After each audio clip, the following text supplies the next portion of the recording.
ملازمت کرنا بھی یہ بھی ایک جائز طریقہ ہے کمائی کا، لیکن ملازمت صحیح کام کے لیے کرو، حرام کام کی ملازمت جائز نہیں۔ کوئی ایسا کام جو شریعت نے حرام قرار دیا ہے اس میں آدمی ملازمت کرے، یہ جائز نہیں ہے۔ جہاں سود کا کاروبار ہو رہا ہو وہاں پر آدمی جا کے ملازم بن جائے اور سود کے کاروبار میں معاون بنے تو یہ آمدنی حرام ہے، ناجائز ہے۔ یا ملازمت کرے اور ملازمت کا حق ادا نہ کرے،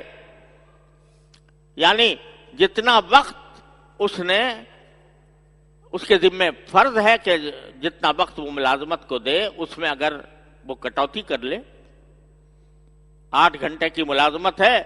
اور 2 گھنٹے فضول گزار دیے، تاخیر سے پہنچا یا آخر میں جا کر جلدی اٹھ کے چلا گیا، جتنا وقت دینا چاہیے تھا وہ اتنا وقت نہیں دیا، تو یہ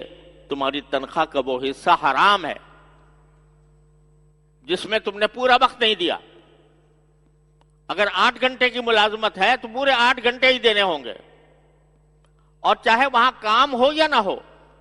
تمہارا فرض ہے کہ جس جگہ تمہیں ملازم رکھا گیا ہے وہاں تم 8 گھنٹے موجود رہو،